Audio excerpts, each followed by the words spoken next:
Du coup, lâchez-vous dans l'écriture. Parce que l'artiste a cette particularité qu'il peut créer son monde. Vous comprenez?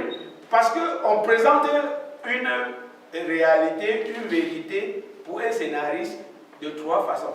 Soit la vérité telle qu'elle existe, soit telle qu'elle existait, soit telle qu'on aimerait qu'elle soit. Ça veut dire que tu crées ton monde. Si tu veux créer ton scénario où les gens ne vont jamais porter de chaussures. Après, les critiques, allez, voici qui font des montages. Ils vont venir vous dire que c'est quel genre de film on ne porte pas de chaussures. Vous vous en foutez, c'est votre choix. Et c'est ça qui fait votre singularité, parce que ne cherchez pas à copier les autres. Sinon, vous allez vous confondre aux autres.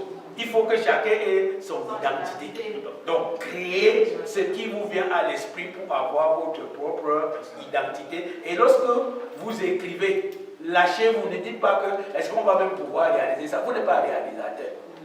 Donc, écrivez. Même si vous écrivez que les gens marchent sur les arbres, ça vous vient à l'esprit que vous allez mettre les gens marcher sur les arbres.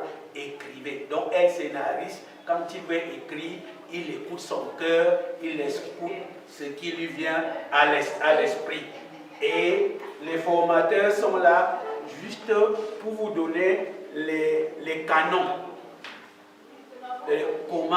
Comment écrire. En réalité, ils ne vont pas vous dire ce que vous allez écrire. Ils vous disent juste comment écrire. Et dans le comment écrire là, c'est la théorie. Vous comprenez, on l'applique au moins à 70-80%. Ajoutez 20% qui n'est pas dans le cadre de comment écrire. Parce que si on reste trop dans la méthode, on n'est plus artiste. Parce que ça réduit la créativité. Parce que si on dit qu'il faut écrire de cette façon, il faut écrire de telle façon ou de telle autre, c'est bien. Il faut le respecter. Mais à un moment donné, sortez de là.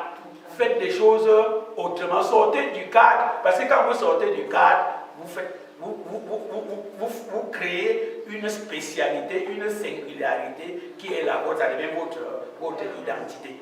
Merci beaucoup.